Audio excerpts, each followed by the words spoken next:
Pinball circuit activated. Alright, YouTube, we got something new for you today. I got my boy Josh with me here. Say hi, Josh. Hi. He said hi. Hey, make sure to go sub to Text Alex Garage. Thank you. No, false. Alright, so we are heading to Fun Billiards and Amusements in Mesquite, Texas, which, if you don't know, Dallas-Fort Worth, that is a suburb of Dallas. And the reason we are going there is because they have a display model of Harry Potter, the collector's edition. If you've not been keeping up with pinball recently, Harry Potter was released. The first video was on Thursday, and then there was a gameplay video and a featurette that was released on Friday.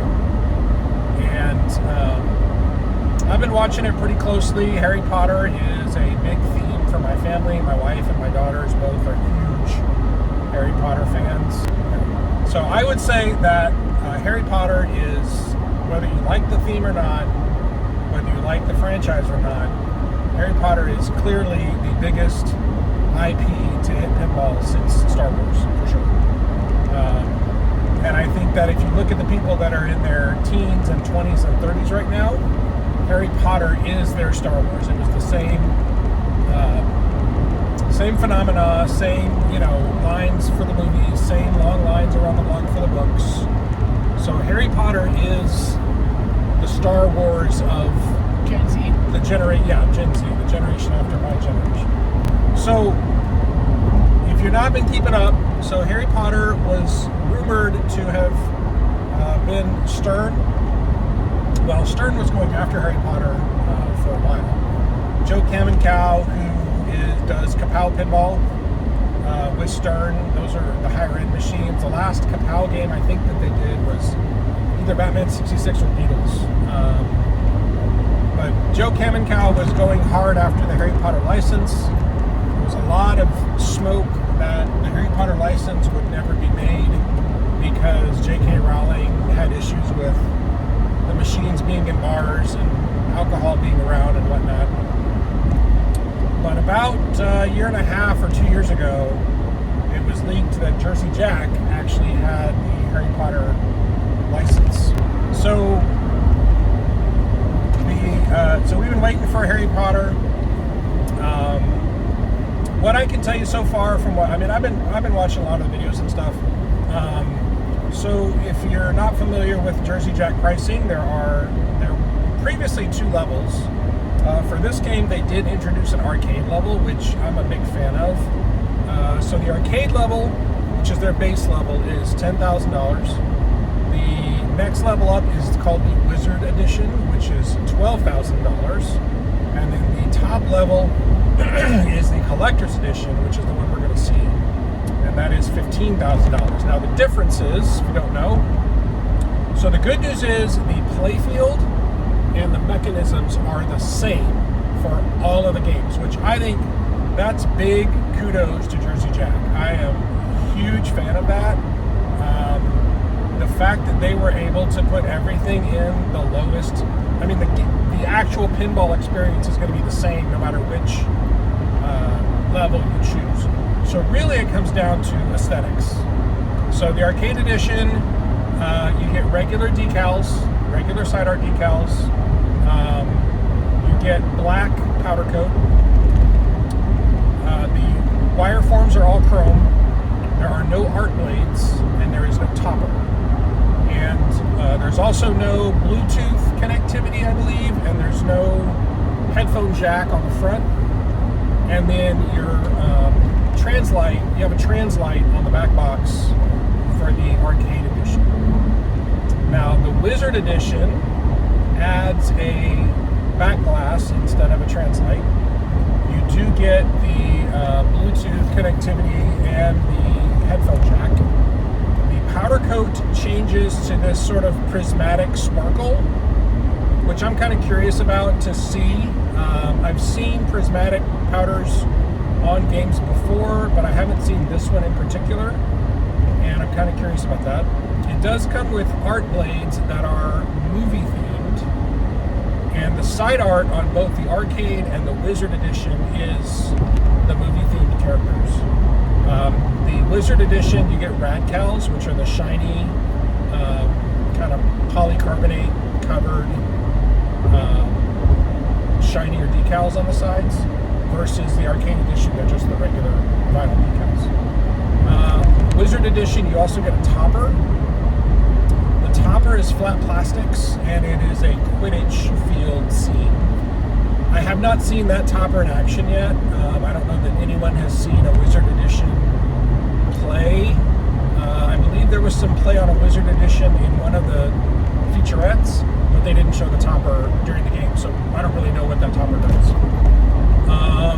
And I think that's it for the Wizard. And then if you go up to the Collector's Edition, then your wire forms are now gold plated, some sort of gold, brass, metal, something. The art blades change to a more book-inspired art package, and the side decals are different. So I think this is kind of cool that they gave a nod to the books and the people that are fans of the books. There's a art design group that's based in London called Mina Lima, and they apparently did a lot of the art direction and art design overall for the movies. And then they also did some art for the Harry Potter kind of universe. They did the art design as well for the newer Harry Potter films, which was the Fantastic Beasts series. And I think their art's pretty cool. It'll be interesting to see what it looks like, because so the art on the sides is gold foiled and embossed, I believe, from what I've seen. And it does actually look really pretty when it didn't look great on the photos, but when you see it moving in a video format, you can see the light kind of playing off of the gold embossed stuff, and it looks pretty cool. So I'm curious to see that.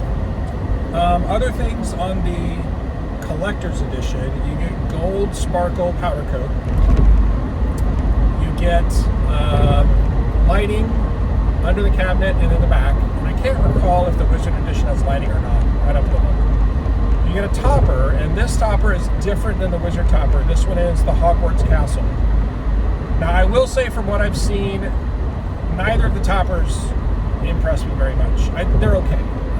But for this game at $15,000, I think I expected more out of the topper. I do think that is a spot where Jersey Jack possibly decided to save a little bit of money and cut some costs, because that topper it's flat plastic in the back, and then there's some 3D elements, but they're not like 3D printed. They're not detailed. There's a flat plastic Harry Potter that flies around on a broom in a circle. It's okay. It's not a bad topper, but it's not on the level of what Barrels of Fun did with their topper for Labyrinth, or what Spooky just did with their topper for Evil Dead. So I think that topper is a spot where you're going to see a lot of people doing some modifications. You're probably going to see some people come up with mods to make the castle more detailed and that sort of stuff. You get a mirrored back glass, a gold mirrored back glass, I believe, on the Collector's Edition. And then the apron art is a little bit different as well. So that basically runs down the differences between the three levels. So this is an exciting game. I enjoy the Harry Potter movies. I've read the books. Like I said, my wife and kids love the books and movies. This is a game I will probably be getting. I don't know which level I'm going to get. Right now, I'm leaning towards Arcade or Wizard. So we are heading that way, and hopefully I'm sure we're going to get to see the game, and I'll get you guys some good footage of it, and hopefully we'll get to video some gameplay and maybe even play it a little bit ourselves. We will see. So we'll see when we get there. Here we go. Going into Fun Billiards and Game Room Superstore. And there it is. Only one person playing it. Pretty sweet. Oh, the picture. Do a quick little. Game over.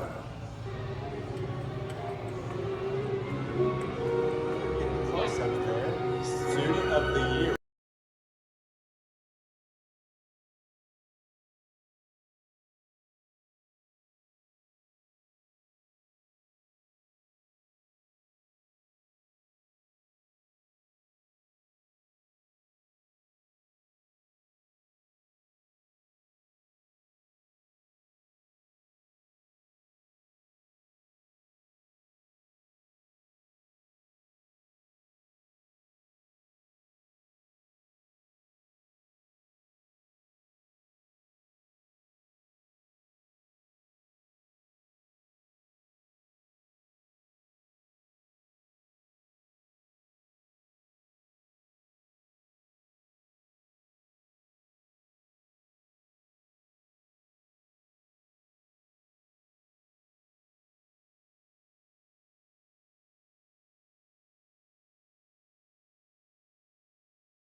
Yellow banners collected.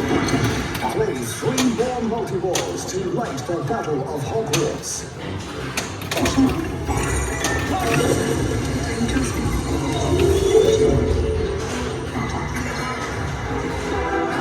Ball 1 locked. Potter. This is the short suicide goal. Potter. Oh, ooh, I like that.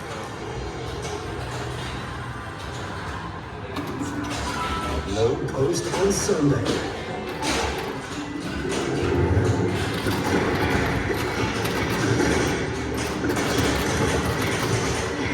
Shoot the inner loop.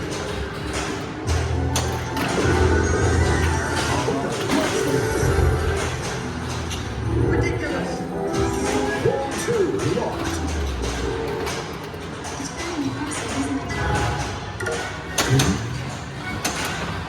Golden Trio multi-ball is ready. There we go. Lavish and chaos. Pay attention. Action button. Action button. Wait, what? Lock it. Okay, it's what's it called? Simon Says. There you go. Nice. Oh,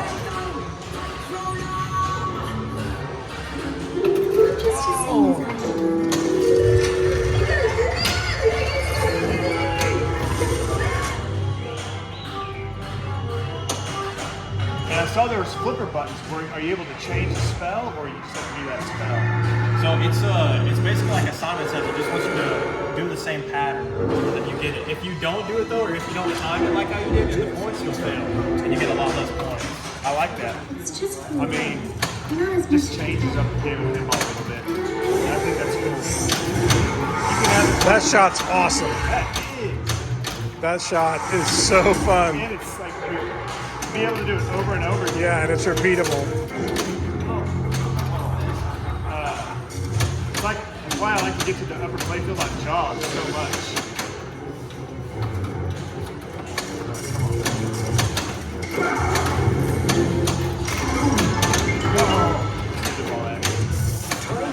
Oh, that was fast multi-ball. The inner loop. You're ready to play.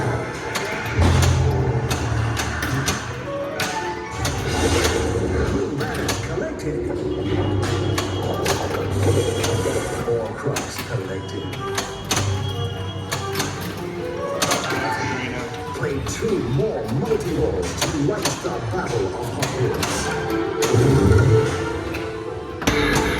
Go to the Great Hall.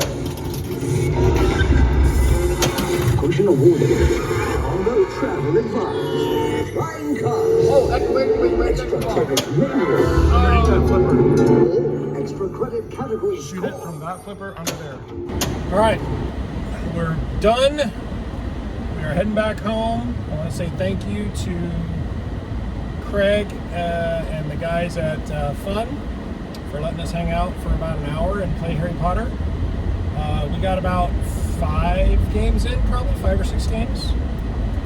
So we're gonna tell you our thoughts for whatever that's worth. Number 1 is layout. What'd you think about the layout? I liked it. Like, there were a lot of shots that, they were just, like, it felt good. Yeah, I agree. There were a lot of good shots. Like, the middle ramp was pretty nice. Yeah, the middle ramp's a very easy, accessible shot. And then the far left ramp for the Quidditch is it's satisfying. It's good when you hit it. It is right off the tip of the flipper, that far left ramp to get up to the Quidditch pitch. I will And the say, stairs. The stairs are pretty good. the Quidditch playfield is one of the best upper playfields I've played. It's a lot of fun. It's quick. It's a repeatable shot. It's a lot of fun when you're up there on that upper playfield. That's a great upper playfield. So overall shots, I think it's a good mixture of tight shots and easier shots. The Death Eater shot to me is pretty hard, especially when you're trying to battle the Death Eater because it's on a timer. So that can be challenging. I think it's good. It was not as multi-ball heavy as I thought it was going to be. There are multi-balls available, but it's not like the classic JJP where you just do things and a multi-ball starts to me. So that was nice. I felt like the multi-balls were not just automatically coming. The trio multi-ball, whatever it is, the 3-character multi-ball is not too hard to get, and the Explore Hogwarts multi-ball is not hard to get. But the other ones are pretty challenging. So I think the layout is cool. The shifting staircase mech, the turning box, is pretty cool. That thing spins around a lot. It is interesting how it changes the ball paths. The outlanes are interesting. The outer outlane on the left side is the one that will return it to your flipper. The inner outlane will drain. Although it looks like there might be an opportunity for a slam save because it's a little hole there and there's no rubber there, but you might be able to hit it with the metal. I don't know. We didn't want to abuse their brand new collector's edition, so we weren't doing it. On the right side, the inner outlane feeds to your flipper. The outer one there's actually 3 on that side, right there. 3 what? 3 outlanes on the right. There's 2. There's 2. And the outer outlane is the one that has that Protego thing that'll pop up. It's basically just an insert. And it's a clear pop-up square piece of plexiglass stuff, or acrylic, whatever it is. But when you have that Protego ball saver lit, when you drain, it'll pop up and save your ball back down to your flipper. So that's cool. No matter what, if you drain it, it'll save it. Yeah. Okay, so what would you give on a 1 to 10 scale just the shots and layout? I think a 7 to an 8. 7 or an 8? Yeah. I think that's probably about right. I think a 7 or an 8. I think that it's a good mixture. I'd probably give it an 8. I thought it was pretty fun. It's fast. It is not your usual Jersey Jack, slow, stop and go kind of a game. It is much more Elton John than it is, Godfather or some of their other games that were very kind of slow and you trapped up a lot and there was a lot of stop and go. There's a lot of combos available and the ball flies around the playfield pretty fast. It was actually nice to see. The flippers were nice and strong. I didn't see any flipper fade. Had no issues with flippers. Now we played 5 games on it, and there were other people playing, so the game was being played pretty solidly for an hour or two. No flip or fade. All right, let's talk about art. Cosmetics and Huh? art. All right, art. Let's talk about light shows. What do you think of light show? I really like that The light show is really good. The light show is really good. I'd give the light show a 9 or a 10. It's really cool with the multi RGBs. The lights are really cool, and they change. Like when you get the Gemini charm, the playfield multiplier, the whole playfield sort of sparkles green and white, or sorry, blue and white. It's pretty cool. I really did like the light show. Yeah. Okay, what did you think of the playfield art? I feel like they could have done a little bit more with it, but it was fine. Like it wasn't like there's nothing bad about it. But you know, it's like a B. You know, like it could have been better. I mean, I think it seems like pretty standard playfield art. It's well done. It's pretty. It's nice. It's nice art. And the playfield has sparkles. Yeah, the CE playfield sparkles are pretty cool. So that's the magic dust or whatever, magic sparkles that they put on. It's glitter, but it's not just random glitter. It's glitter in specific spots. So, for example, on the front, on the very bottom of the playfield near the flippers, you have the 3 characters, Harry, Ron, and Hermione. And behind them is Hogwarts. And if you look at the Hogwarts castle, the windows are all glitter, but the castle itself isn't. And then there's a little bit of glitter up above it. And then like there's another spot on the playfield where there's a dragon, and the dragon is outlined in glitter. So I will say that the glitter on the playfield's really pretty. The playfield art itself, I think, is good. I think it's, I would say, above average. It's not overstated. It's kind of classic Harry Potter colors. The characters look fine. Harry does look a little airbrushed. He doesn't quite look like he looks in the movies. But Ron and Hermione look pretty good, I think. Ron looks a little off, but not bad. So, what did you think of the cabinet art? I really liked the CE cabinet. That was probably my favorite out of the 3. Really? Yeah. That's surprising because when we came in, you were more towards the wizard one, right? No, No? I always liked the books. Really? Yeah, I like it more because it just feels like more like classy kind of. Like it goes well with the gold. The gold on the Yeah. same with the back glass. Yeah, the back glass is really nice. We'll talk about the back glass in a minute. So I actually liked the CE art. The gold foiling is really nice. It looks almost 3D, and it really shimmers nicely in the light. And it provides a really cool contrast between the gold foiled areas and the other areas. The decals themselves are nice and thick. They don't seem like they're going to tear or rip very easily. They seem like really high quality decals. And I liked the CE art more than I thought I would. I don't know if I like it enough to spend $15,000 on it, but I liked it. So what would you give the art scale of 1 to 10? Oh, like a 9. A 9? With the playfield on the sides? Yeah. Yeah, I think that's probably about right. I think a 9. I think the playfield art is good. I would give the playfield art about a 7.5 or an 8. The cabinet art is really pretty. Okay, back glass. What did you think of the back glass? I actually really liked it. The headwig thing is really cool. It also just like kind of blends in with all the rest of the, because the machine is mainly red.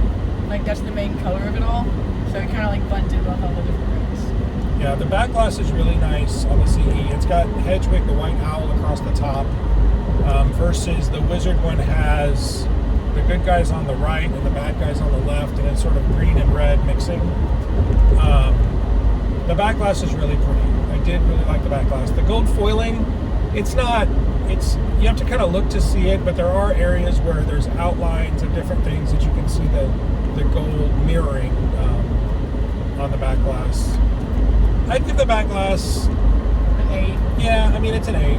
It's nice. I Most think, of it's just screen though. Like that's a lot of Jersey yeah, Jacks. I mean, well, that's Jersey Jack is the huge screen, right?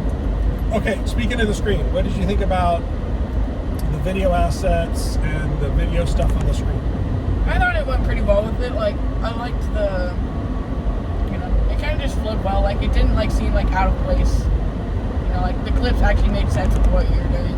Yeah. I think that the clips seemed to be well integrated overall. I do think the one thing I noticed that I was kind of like, not so sure about this one, was that the clips, there was a lot going on at any one time. And sometimes you would have a clip going on and something else on the playfield and something else going on. It's like, shoot this, shoot that, shoot this, shoot that. And you're like, hard to know what's going on. Okay, let's do Toys and Mechs. All right, so Toys and Mechs.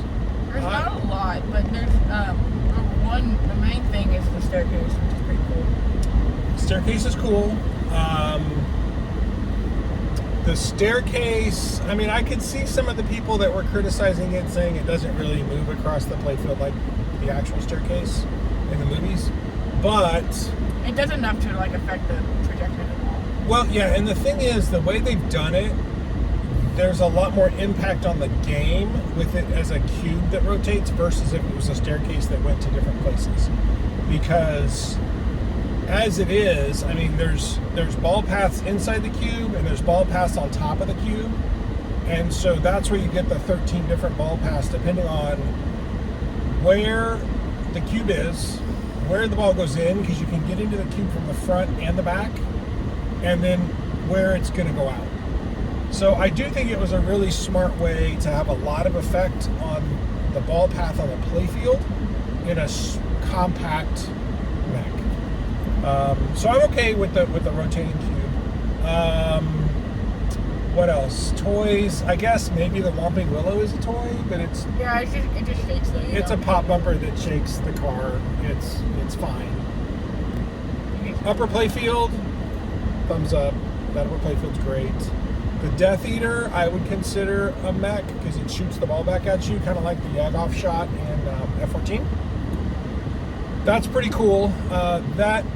How fast it shoots back at you is apparently variable, and I don't know if it's variable. It depends on the person that you're fighting. Well, that's what I'm wondering. I don't know if it's based on the person you're fighting or not, or if it's just random. But sometimes it rockets back at you really fast, and sometimes it's just kind of like, okay, here's the ball.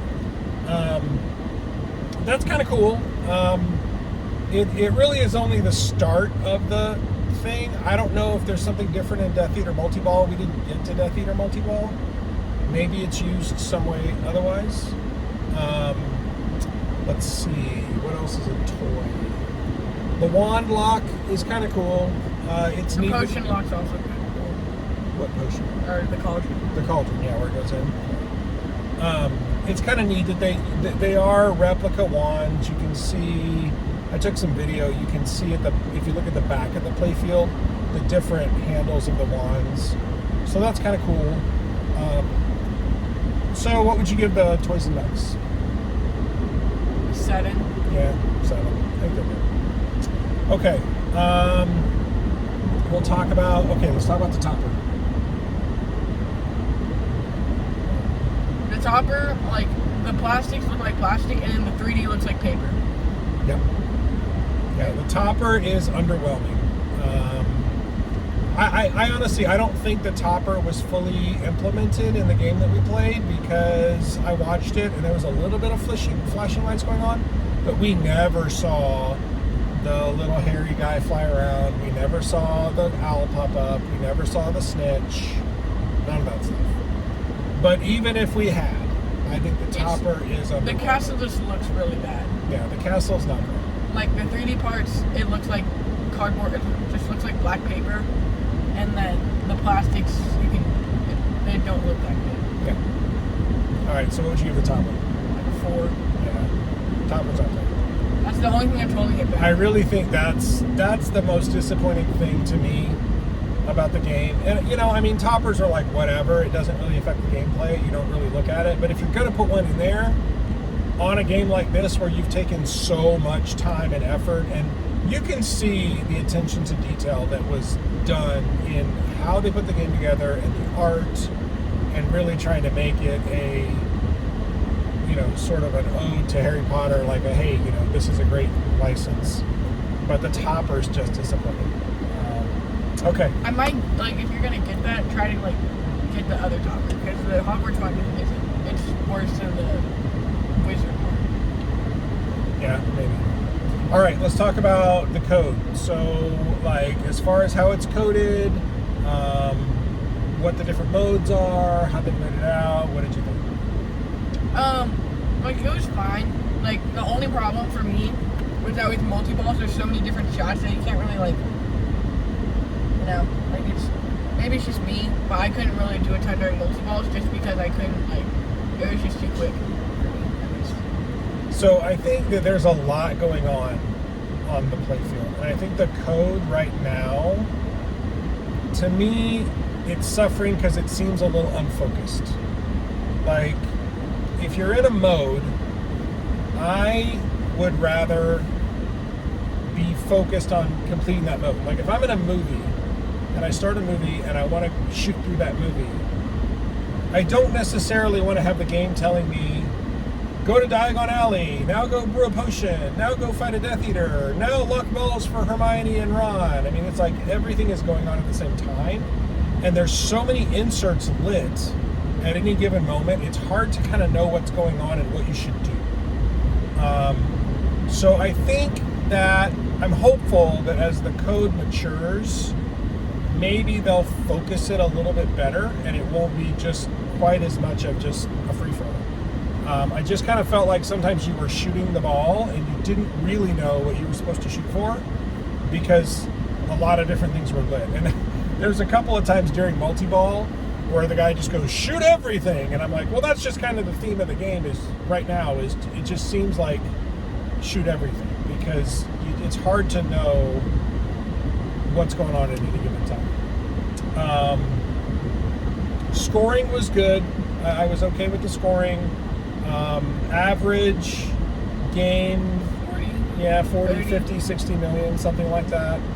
The Quidditch, you get a lot of bonus for Quidditch. Like if you score, if you can actually hit the ramp, though. Yeah, if you score goals in Quidditch, you can get 20 to 50 million points bonus just from Quidditch. So there's a lot of points available on that upper play field.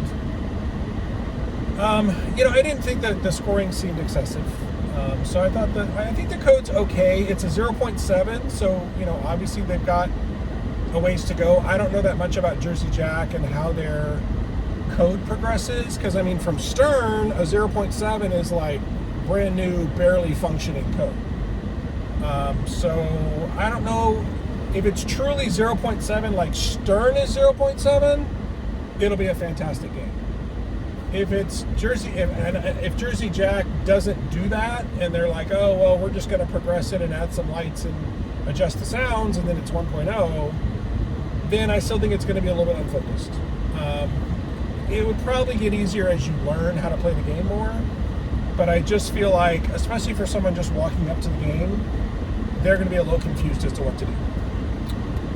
Okay, let's see, what else we got? Oh, sounds. What do you think about sounds, music, sound effects? Well, the place we were in, it was very, very loud.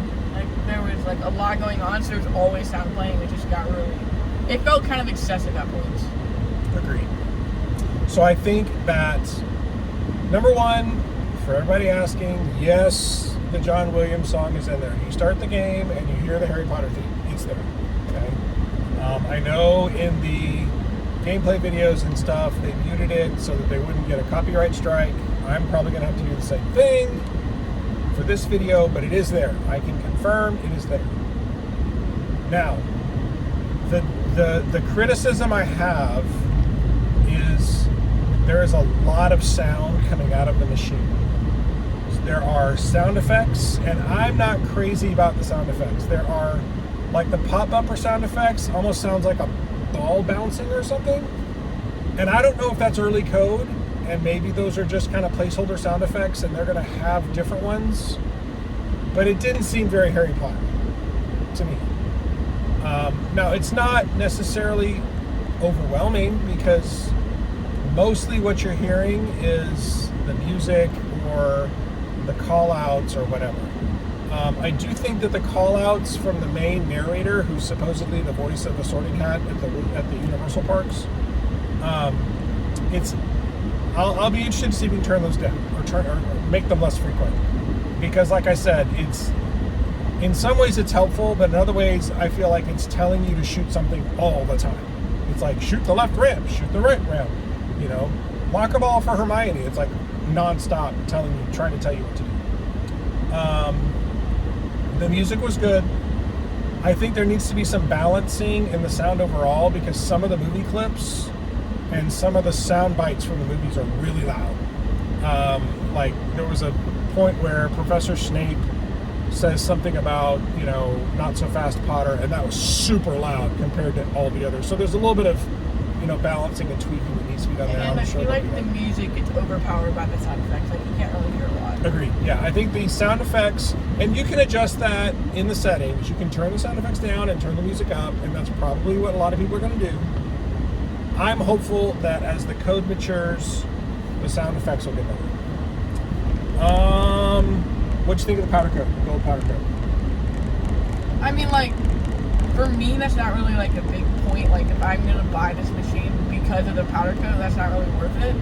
Like, I'm not gonna, like, if I were spending money, I wouldn't go from a wizard to a CE just because you like the powder coat. Man, it was nice. It was a nice touch, but it's not anything that's like, ooh. Yeah, I'm not crazy about the powder coat, honestly. I think it's a little too yellow for my taste, and I don't know that it goes well with the rest of the art on the CE, because the art on the CE is gold foil. So it's like really reflective. Yeah. So if they had done like a plating on the armor, I think that would have been way better. I do like the Marauders map stuff on the armor where it says I saw Miss Storm up to no good on the left, and it says Mischief Managed on the right. I think that's cool. But the powder coat, to me, I don't know what the cost difference is to powder coat versus plate. It's probably significant, but I think it would have been way better plated than powder coat. Only problem with plated though is when you got a lot of smudges. Yeah, I mean, you get fingerprints and stuff, but I think either that or don't choose gold, because the gold they chose is a very yellowy gold. There are flecks of sparkle in it, but it's mainly a yellow gold powder coat. I don't know, I honestly think if you're from the powder coat perspective, I think the Wizard Edition powder coat is probably better with the black and the chromatic, because that probably goes with that art package better. But okay, so final grade, scale of 1 to 10. What would you give Harry Potter Pinball Collector's Edition by Jersey Jack? Like an 8.5. 8.5. The only thing that's holding it back is the topper and the sound effects. Okay. So Josh says 8.5. And it's just like a fun game overall. Like it's a fun theme, you know. It's a fun game. I think I'd give it an 8. I think if the code matures and they implement some things that I think they could implement. One thing I saw, that's not true. There's a way to learn spells, and it's actually kind of cool because to learn the spell, it's a combination of flipper button presses and action button presses to learn the spell. And when you learn the spell, it tells you, it's like left flipper, action button, whatever. And then it'll show you on the screen, and when there's little arrows, you have to do it at that moment. And depending on how good you are, and how well you time it, you get a certain number of points. That's cool, but what would be really cool is once you learn the spell, if later in the game you can have an opportunity to do those same, it'll say, it'll give you an option to cast a spell, and you can remember and do the same flipper button presses and affect the game somehow. That would be cool. And I don't know if they're planning to do that or not. It looks like right now it's just do this and get points.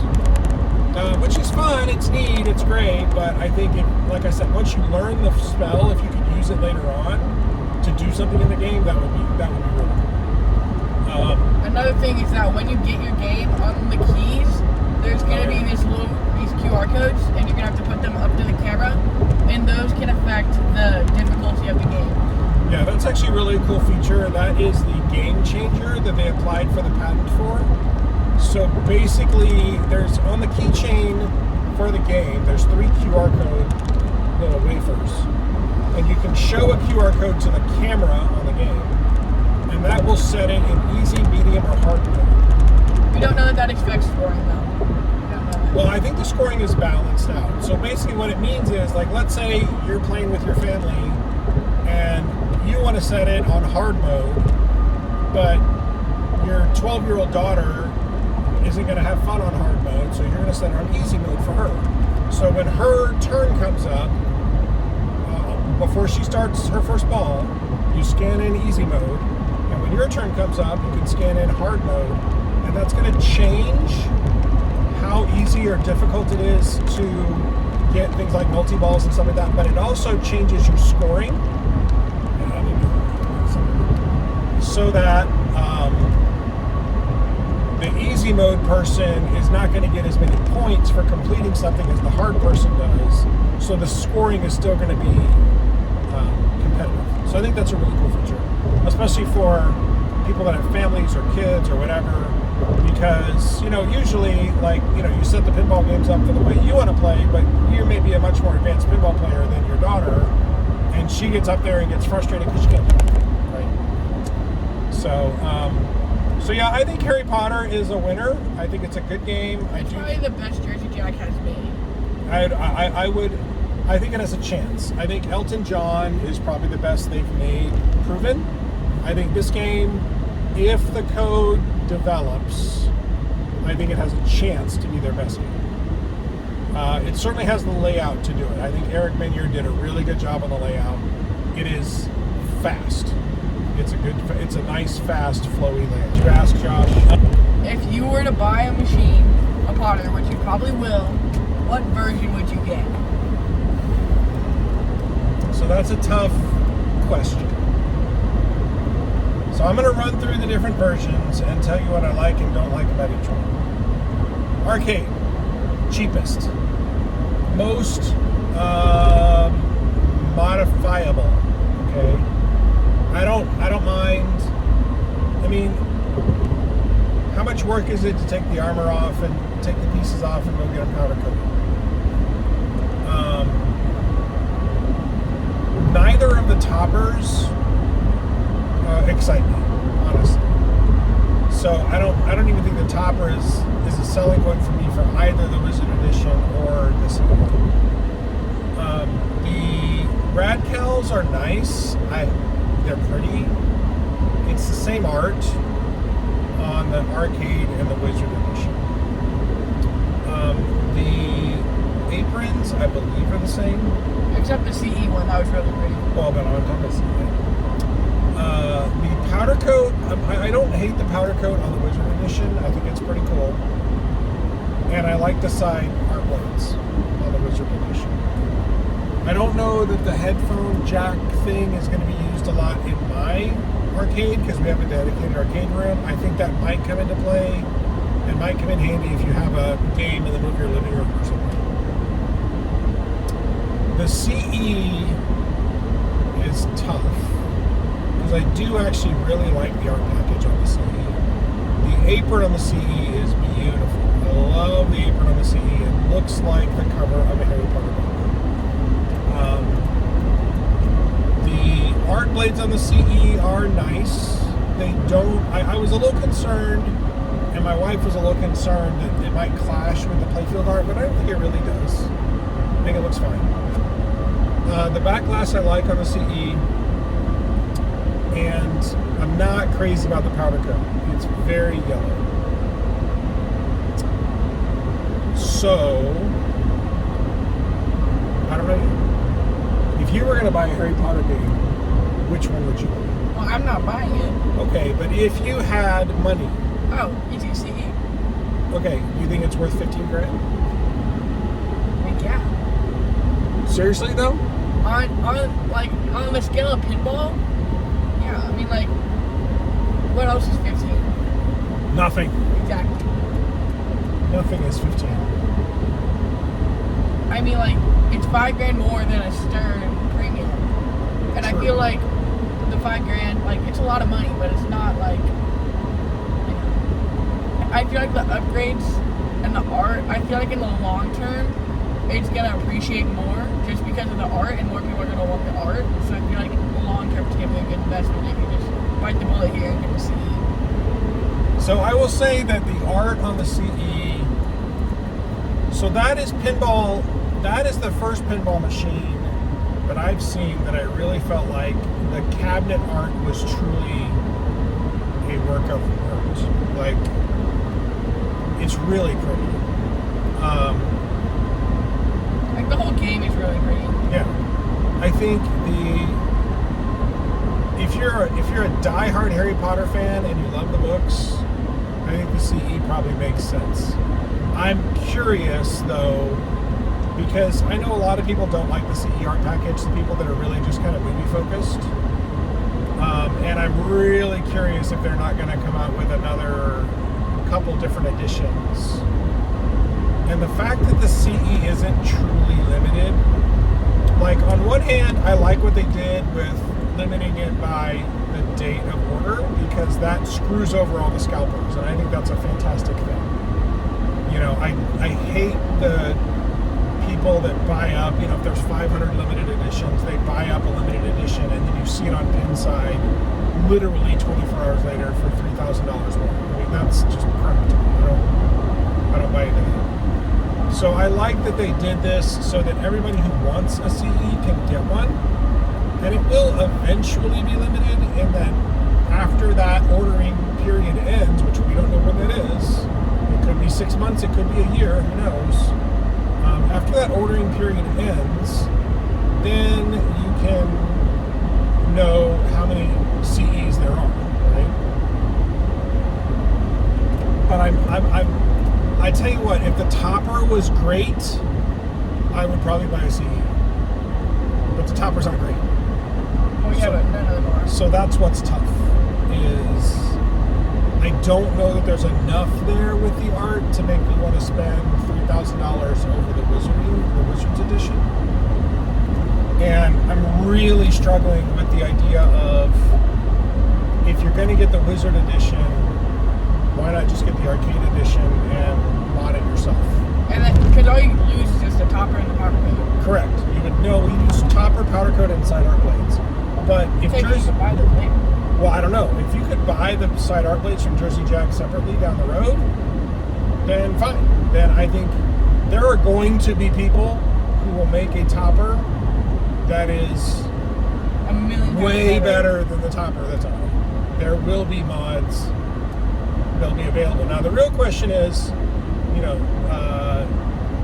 the Harry Potter license is known to be very protective of their stuff.